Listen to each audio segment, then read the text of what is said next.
right, guys. Are we live? I can't tell. Hello, everyone. Hi. Hello. Hold on, let's see. Let's see if we're actually live on Twitter. Does anyone know the answer to that question? I do not. Are we live on Twitter? Yeah, I think we're live now. We are. Okay, awesome. Okay, Ashley, are we good? Okay, amazing. Thank you. Thank you, guys. Yeah, no, I'm super excited.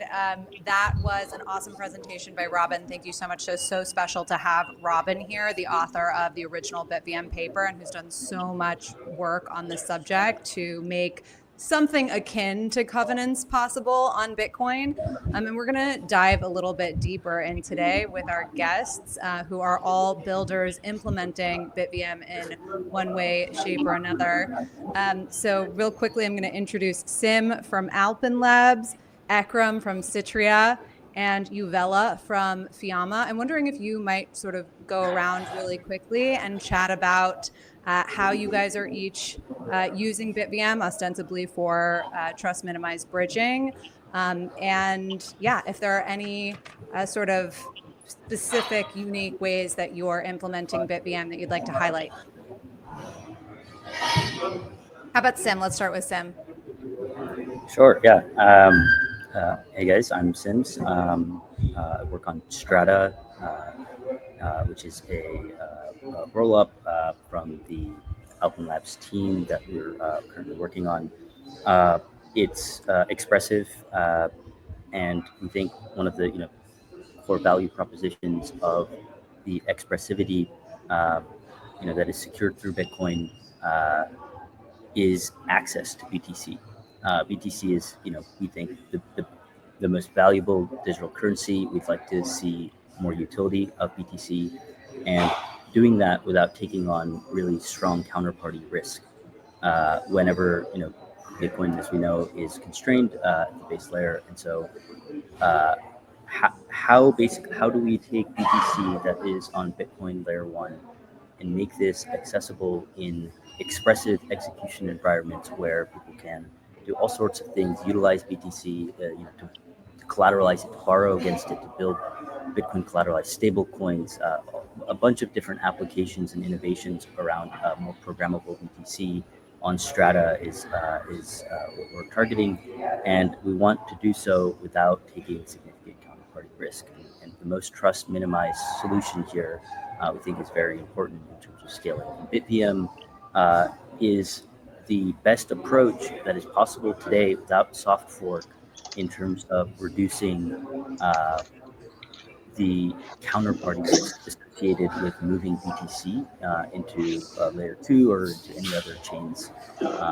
Typically, just having trust like an honest majority or a specific party that you trust, like a Coinbase for CBBTC or BitGo for WBTC. But BitVM enables a one-of-n style of trust assumption on this bridge. Awesome. Thank you, Sim. And also, I just want to say to the speakers, I don't know who doesn't have themselves muted, but just make sure the speakers all mute so that we can't hear your background noise. Awesome. That worked. Thanks, guys. Cool. Okay. Yovela, would you please go ahead and introduce yourself? And maybe I'll sort of, just ask folks, what has BitVM unlocked for you in your project? Yeah, definitely. So I'm Yovela, co-founder of Fiamma, and so our vision, I think that we are all trying to build the most trustless future on Bitcoin, and then our approach. So our approach is actually slightly different. So we are building the foundational infrastructure to achieve this vision first. So currently we actually have two products. The first is more popular or more well-known, you would say, which is called Fiamma Bridge.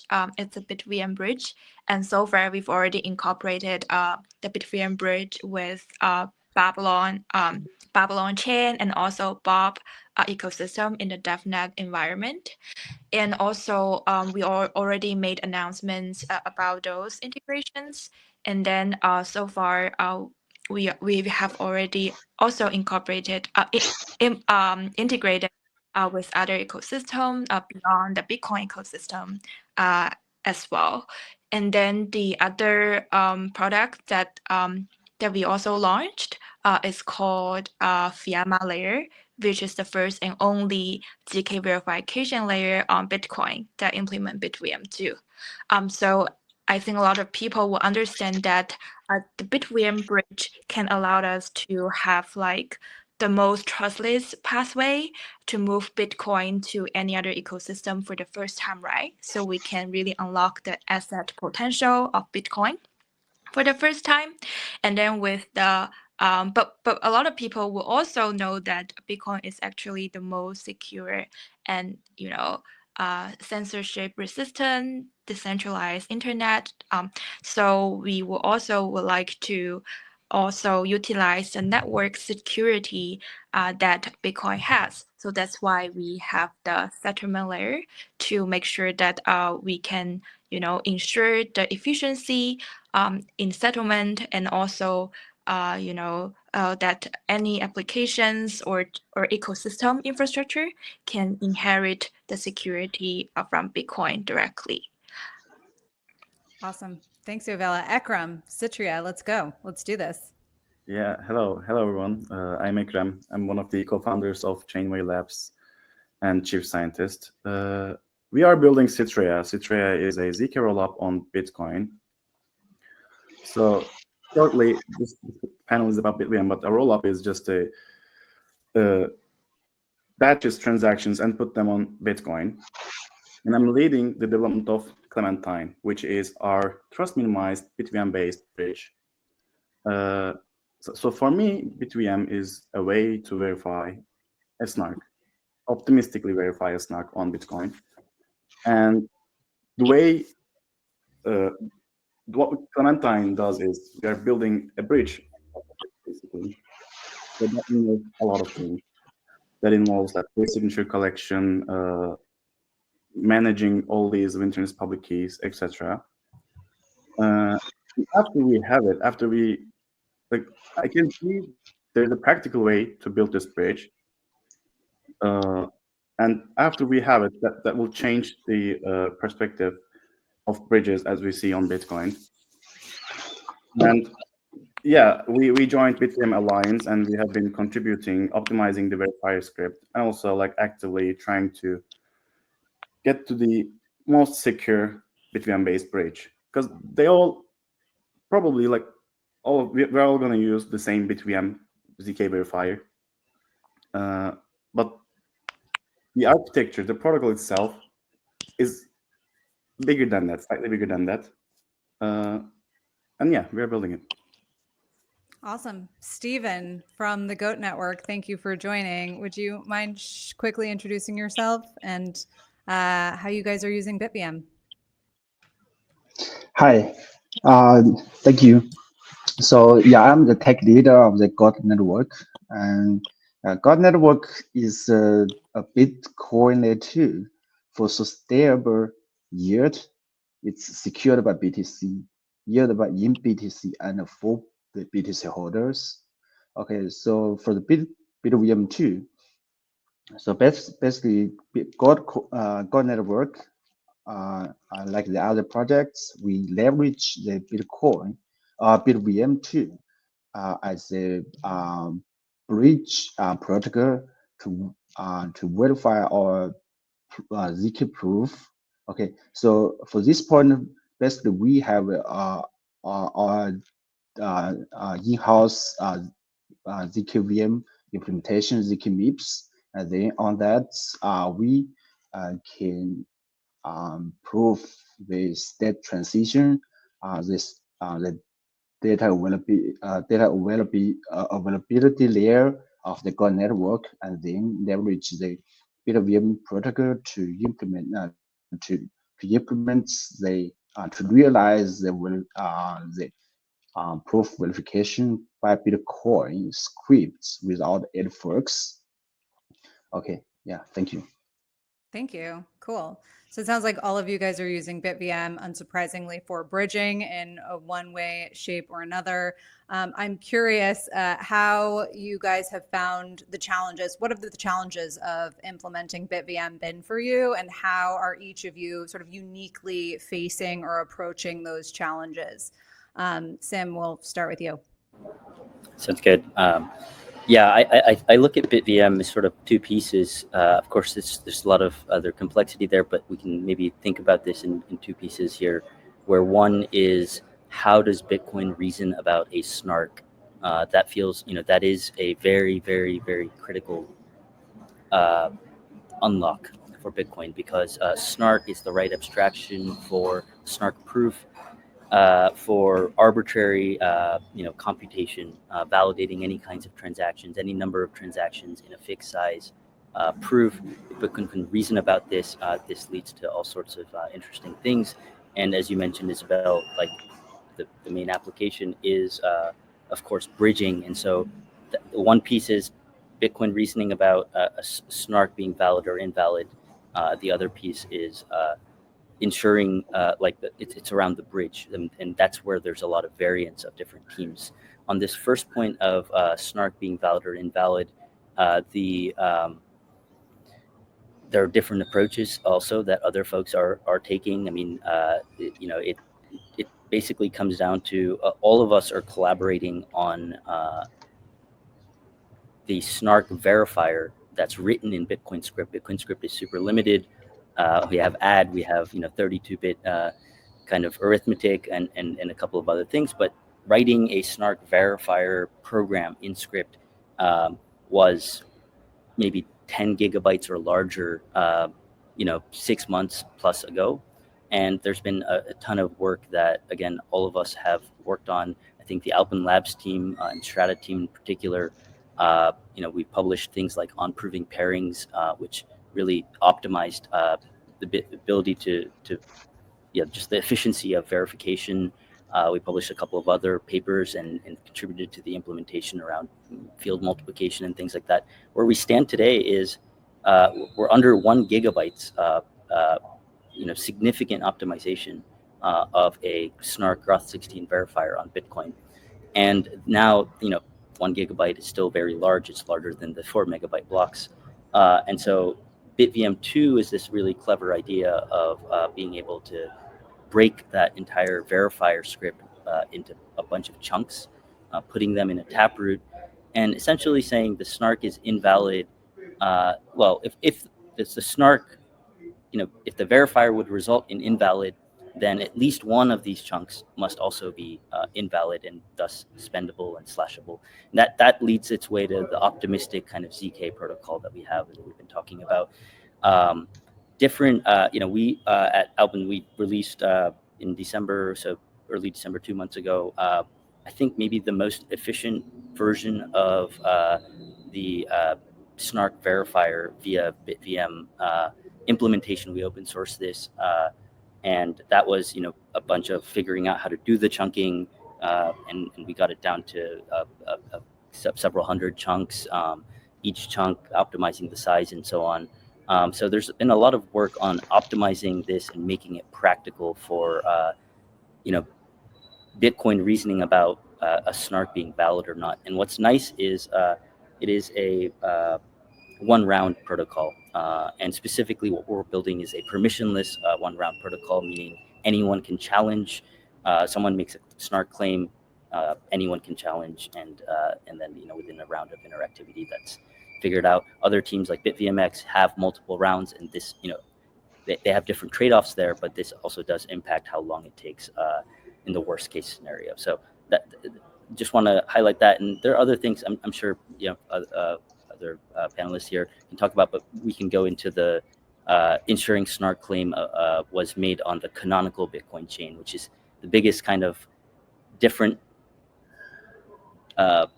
approaches of doing bridging kind of originate there, at least between Citrea and others. Like, we've been collaborating on different ideas, and we have a different approach, and other folks also have different approaches for the bridge part, which is ensuring the snark claim, whether or not it was made on the canonical Bitcoin chain or not. So I'll stop there. Sim, I have one quick follow-up question for you, and then we're going to move on to our other speakers. But I think that you brought up a very important point, which is sort of the importance of optimizing data efficiency for this sort of challenge response game. Do you see that as being the primary factor for teams' competition in terms of building the best implementation for BitVM? Like, will it ultimately come down to who can optimize data efficiency the best? So I think this was important maybe 6 months ago. I think we're at a point where this is looking good for production. It's a matter of engineering and putting this out there. And I think there are other things, particularly around like getting the bridge design maybe right, but not even just the design. It's we've talked about this one of n kind of assumption that goes on to BitVM type style bridges. Who are the N operators? I mean, there's a lot of the actually, the production side now, even less so maybe the research side, considerations of different teams may have different instantiations of, who these operators are, how secure are they? Like, is it people maybe I already trust and I just now need to trust one out of the, that whole quorum needs to be functional for this, this all to work. I think these things will matter more as we're headed into, live production very soon of several teams doing this. So that plus audits, of course. And, yeah. So more engineering and like shipping challenges. Awesome. Well, I'll be very curious to know if anyone else on the panel has sort of thoughts about optimization of this challenger response game that Robin Linus outlined a few short minutes ago.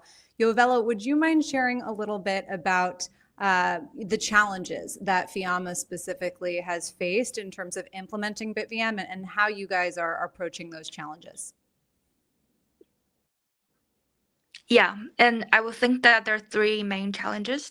The first, I think definitely echoing back to the optimization thing that you guys just covered. So our team basically, I think that in June or May last year, we published the first fragmented verifiers in both gross 16 and Flonk. So these two are like two of the most commonly used CK algorithms out there.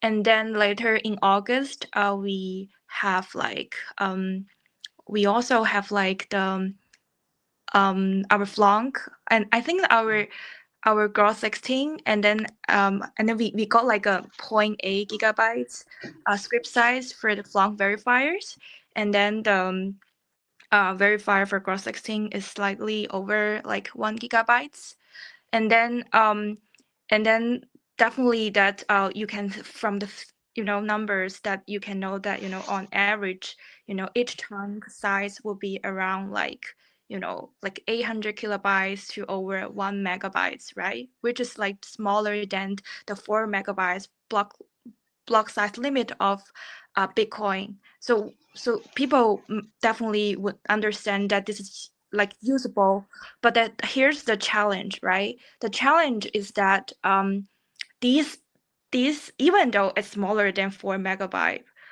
it's still bigger than regular Bitcoin transaction, which is smaller than 400 kilobytes.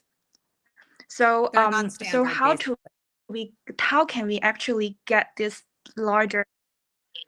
Yes, yeah, exactly. So how can we, get them through, right? So we need to collaborate with miners to accept those atypical transactions.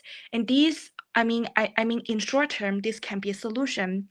But like definitely in long term, we need to even bring down the chunk size, right? So the first dimension to the first way to solve the issue is to increase the number of chunk, and the second is definitely to bring down the size of the entire script and also each chunk as well.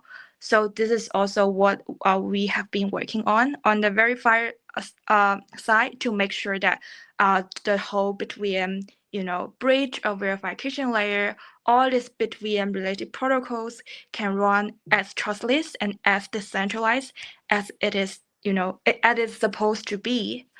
And also the second challenge that that we face, definitely, I think that all other teams also have faced.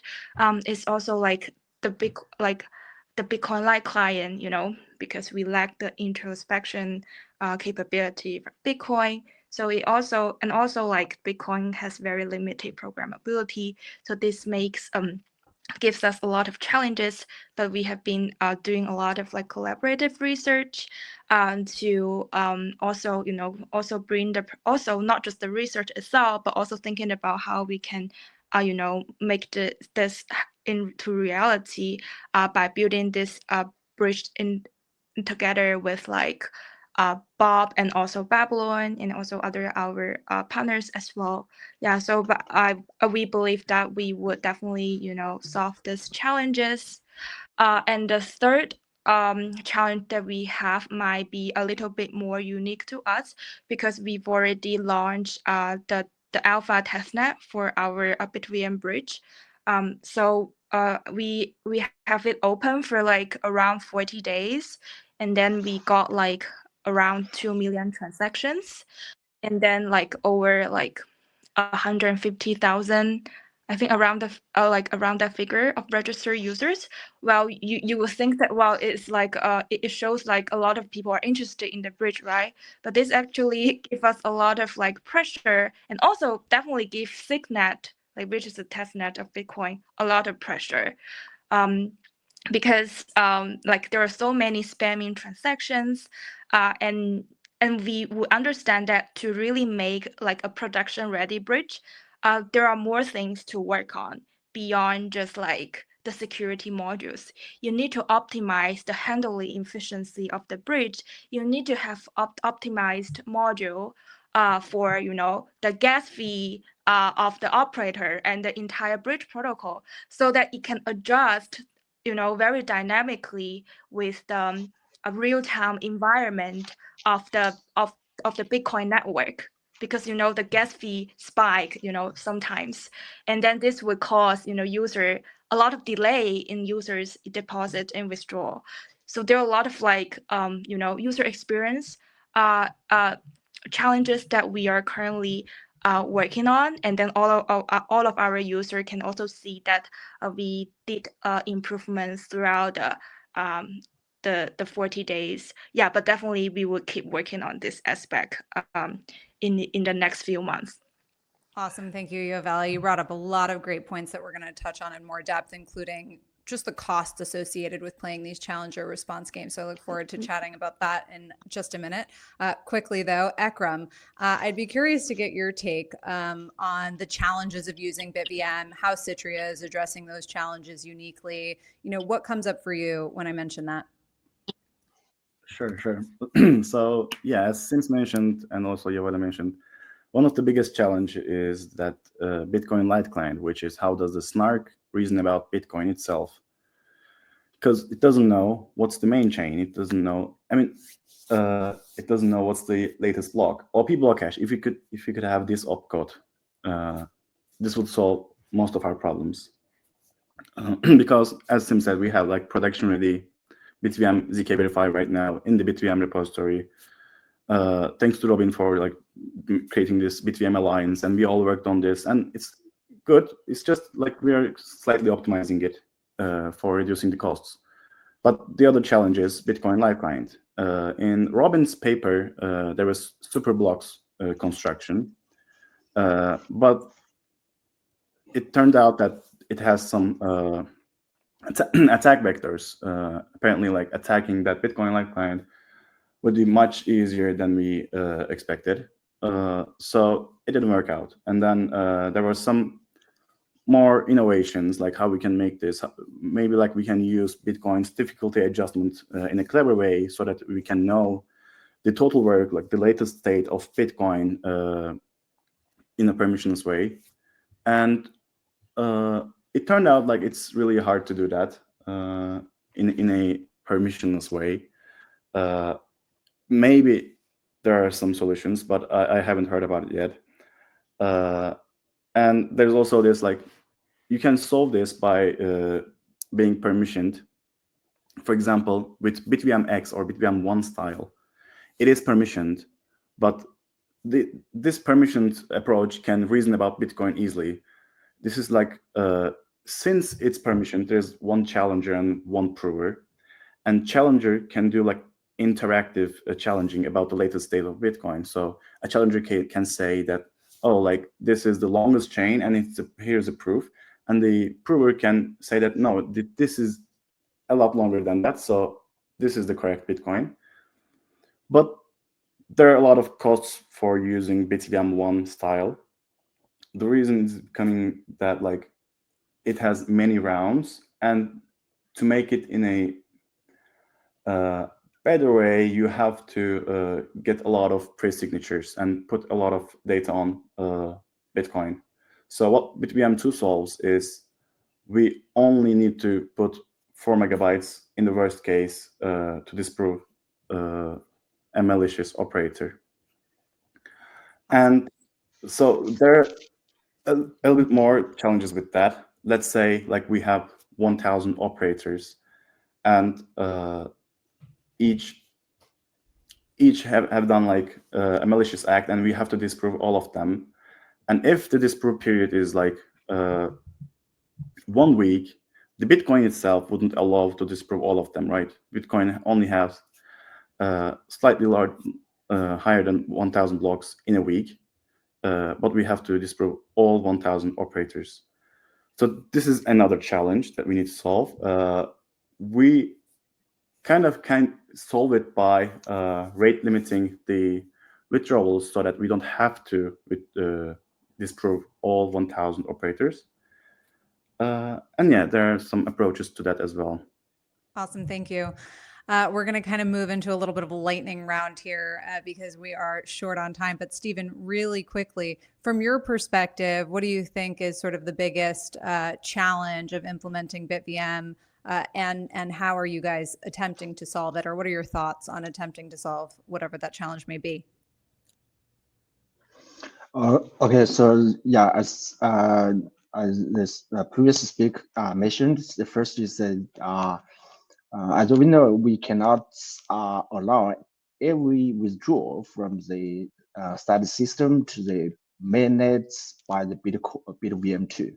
So that's the first point. I think we yeah, we have some other mechanisms to make sure that for the end user or for the more frequent say swaps to reduce the habit of the disproof of the BitVM2. So for the BitVM2 itself, I think yeah, the lot of previous works from the BitVM officers, from the BitVM2 bridge papers. Also from our side, we also are trying to optimize the word file itself because we have the in-house DKVM, and we can control. Basically, we have some optimizations on the Groove 16 word file itself. Okay, so we also need to adjust the implementation of the VM word file scripts itself, and for the also, we for the trust setup of the BitVM2, we also can leverage the we need to commit the public inputs. We need to set up the operators or the federations. So here we since the God network implements it, it's the decentralized sequencer network. So basically, we can combine the decentralized sequencer network with the operators with the federation itself to reduce the complexity of the trust setup of the BitVM2. Okay, so yeah, so basically we still have a lot of work to do, including the welfare optimization CF and the proof generation. Yeah, of course, we still need to consider that how long does it takes to prove one block yeah, for the BitVM itself. Okay, so yeah, so that's basically the opinions from our side. Awesome. Thank you. We may do a little bit of popcorn style again here just for the sake of time saving. I did want to go back to Sim for a second. We talked a little bit about data efficiency, and I know that another aspect of what Alpen Labs specifically is doing focuses quite a bit on compression and the importance of compression and saving space and making this whole game a little bit cheaper. Can you talk a little bit about that? Yeah, absolutely. I mean, I think there's these things go hand in hand. There's a handful of operations, whether it's doing field multiplication in Bitcoin script, or whether it's doing a hash, Blake 3 hash or something else, or Winternit's signatures, etc. And like, there's tremendous room for continued optimization on all of these fronts, and in the end, what they lead to is more efficiency, which means the cost to initiate a challenge would go down because the cost to defend a challenge goes down. I'm not too worried actually about the cost to slash disprove. Each chunk can be up to, let's say, 4 megabytes in most of the implementation today. But this is a scenario where it's only spendable on the chain if there has been a fault, right? And so what that means is whoever's making the claim about the snark, they were challenged, they defended that challenge, and now the larger transaction that needs to be spent on Bitcoin can only be spent if there was a if they lied, right? If there was an incorrect claim, and that leads to slashing of the person making that claim.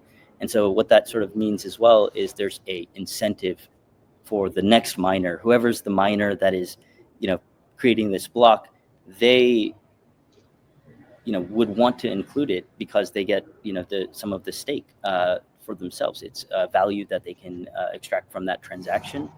And so it is, as long as the amount of, stake that's provided by these operators when claiming is sufficiently high, we would expect basically a rational miner, would look at that and be like, okay, just putting this transaction, even though it's larger in my block, would make a lot of sense because I get more fees, or but yeah, basically value from that from that transaction. So that's kind of the layout, but of course more optimizations around all of these subcomponents, hash functions, but also just innovations in the protocol within Groth 16, how we may get away without doing this one thing, or all of that is important.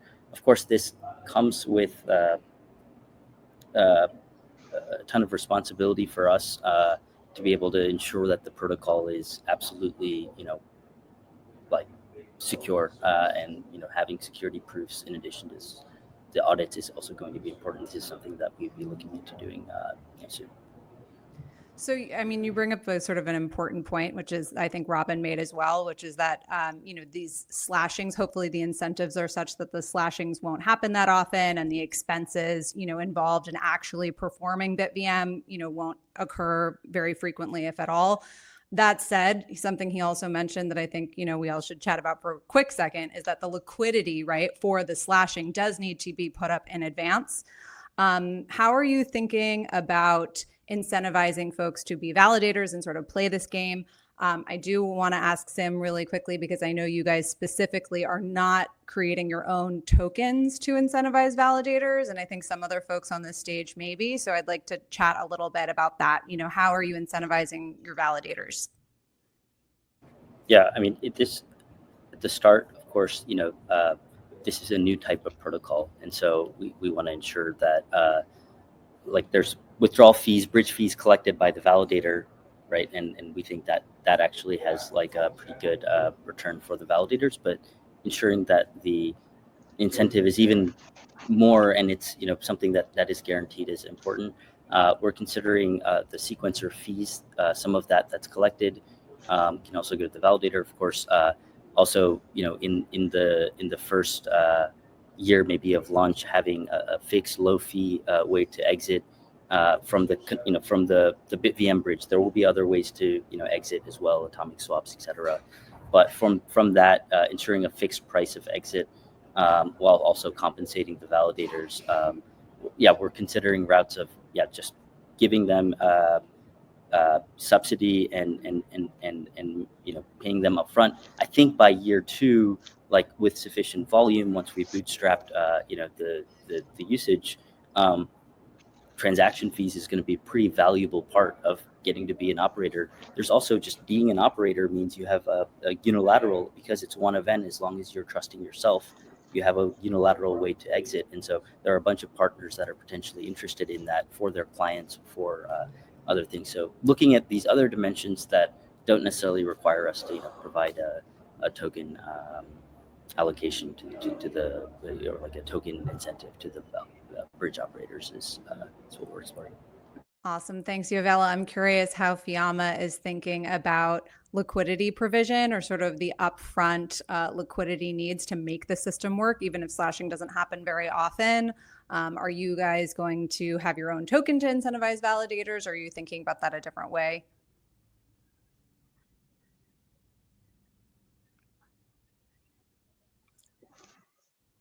Oh, I can't hear you. I think you're muted. Yeah. Yeah. Sorry, I just unmuted. So definitely this is a very important economical issues that we have to consider. And then for liquidity, as you to become an operator, definitely you need to have enough liquidity, because due to our kind of experiment in our alpha testnet, we know that you have to have a lot of liquidity to be able to pay the user in advance, so that the operator definitely should have the collateral that could be slashed when the operator acts maliciously. And then as for if we so definitely if we want a lot of liquidity, you can always find liquidity provider, like crowdsource it somehow. And then if you don't want to do that, there are Bitcoin whales that are very willing to become operator, just because that they can keep their Bitcoin just on the Bitcoin chain, so that and then they can earn fees by providing those services. Therefore, it will be a pretty good spot. And so for us, this won't be like a big concern. I think that another thing that that we think that that people should also pay attention to is like the validators or like the monitors nodes that you need to have, because to ensure that the system is trust minimized or nearly trustless, you have to make sure that there are people to really observe what's happening on the bridge, to really can detect any malicious acts that happen right after it happened. So you definitely need to have a well incentivized monitor node group. And then for us, we definitely have it, through our Fiamma layer, which is a verification, like settlement network. And then they can be incentivized, by no matter, Fiamma token or Bitcoin. And definitely and then if they act maliciously, they would be slashed on Bitcoin. And then if they were not live enough, like have liveness issue, they can also be slashed, in terms of their Fiamma token. Yeah, the incentives games can get particularly interesting with an optimistic style architecture. Really quickly, I'd love to get Ekrem's point of view on this, and Mr. Goat over there. Hi, Stephen. And then we'll wrap up. Sure.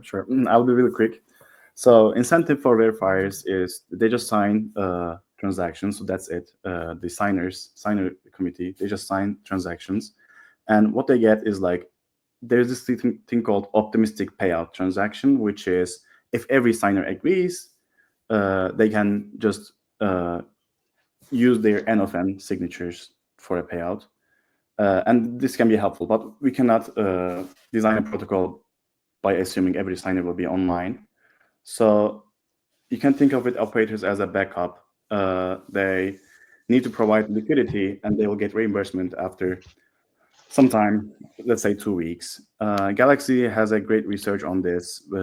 It's kind of like operators can choose the fees so that they will get compensated for their opportunity cost of providing this liquidity.